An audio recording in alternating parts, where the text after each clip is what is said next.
have to say, I didn't have a lot to do with this today. Other than, of course, providing for our daughter. But a friend of mine who's here, Larry Capozzoli, I gotta call you out. He had two beautiful daughters that were recently married, and I said, Coach, I was getting married. He said, you only have to do three things. Pay up, show up, and shut up. So that was the mantra that I lived by over the last 7 months.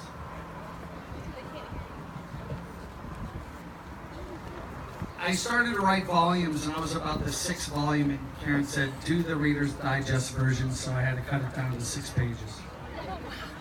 So welcome, and thank you, everybody. Some special guests this evening. Ben Gesford. Ben, birthday recently. Today? Tomorrow? Tomorrow. Okay. Ron Kraushaar. Ron! Wave. Happy birthday. Susan Azzarello.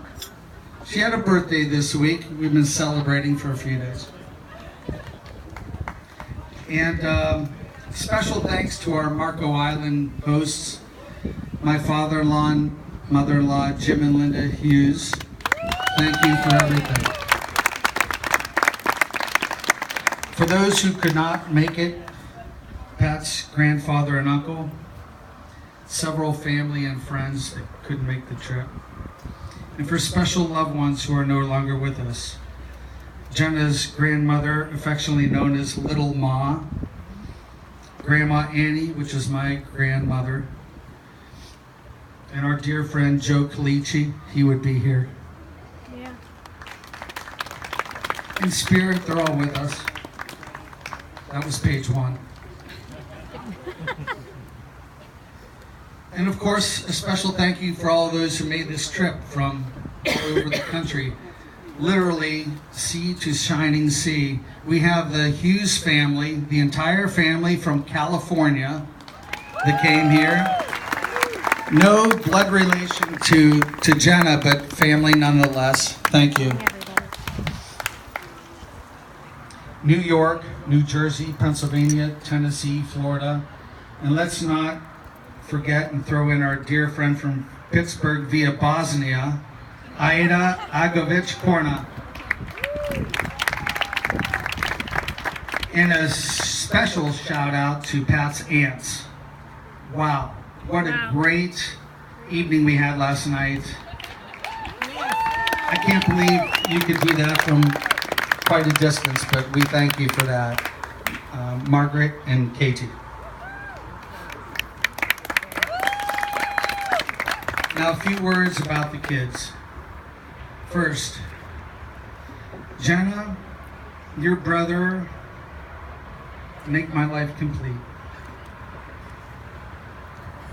Brian's over there. Right. The best decision I ever made was marrying your mother. And Karen is the rock and the foundation of our family.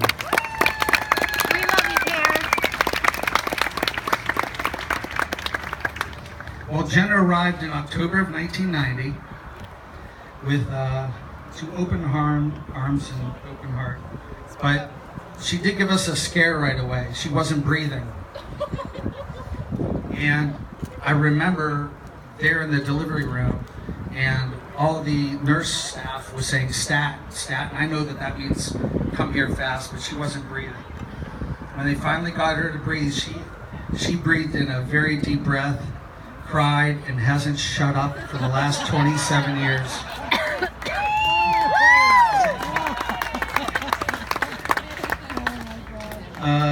Her childhood was active. She was kind of a tomboy, but a sweet little girl who danced and tumbled and played soccer and softball and played with the boys if she had to, but loved to dress up as well. And I think I'm on the page. She took a stab at music. She tried the piano, and thank God she gave up the violin after a few days. Her high school years, all I'll say about the high school years is that Jenna took 90% of our parenting time. That's all I can say. It was, most of it was worrying about Jenna. But I can say she's a very determined and focused girl, very competitive, and I'm very, very proud of her.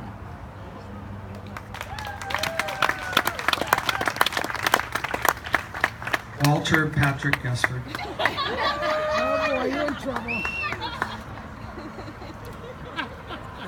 Very quiet, a bit mysterious. Didn't say a whole lot. Didn't really know if this was going to work out. If you'd ask Pat a question, he'd look at you and just smile. You didn't know if he agreed with you, disagreed with you, or gave a damn what you said. You didn't know.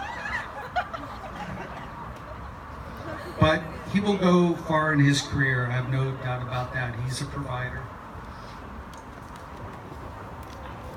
As parents, we always worry about our children, no matter their ages. We laugh when you laugh. We hurt when you hurt. We worry when you worry. And any parent here could agree with that. It's never going to end. And you won't know that until you have children of your own. Pat, I'll trust you to take care of Jenna. And as I've told you before, if you hurt my little girl, I'm not afraid to go back to prison.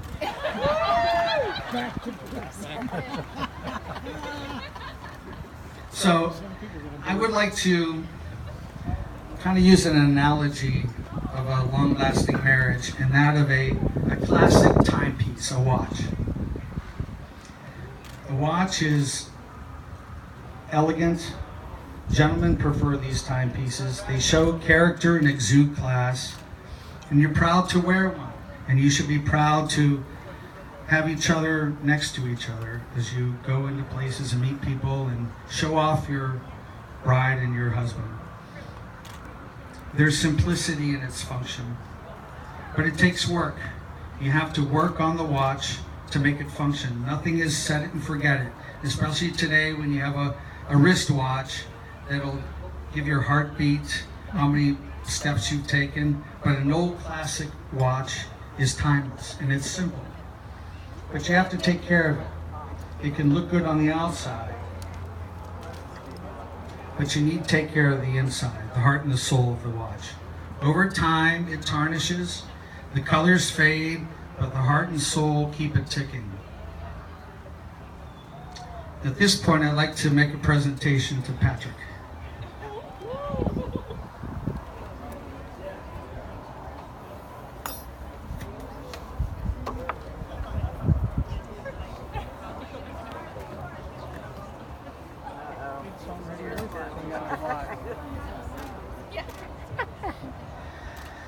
This watch was my grandfather's watch.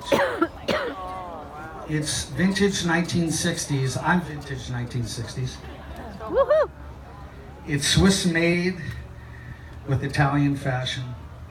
It's timeless. It has flaws, and it may have given him problems over the years. But after 50 years, it's still ticking because he took care of it on the inside, the heart and soul. So the winder has some faded gold on it. There might be scratches on the crystal. The band, I got at the mall.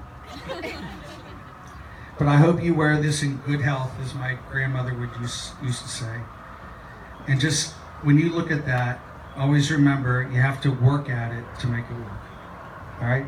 I love you guys, and I'm happy that all of you are here with us. God bless everyone. That's good. Let's come and give you a round of applause, ladies and gentlemen. And now we're going to have a toast by the maid of honor and the best man. So we're going to ask the maid of honor, Lindsay, please.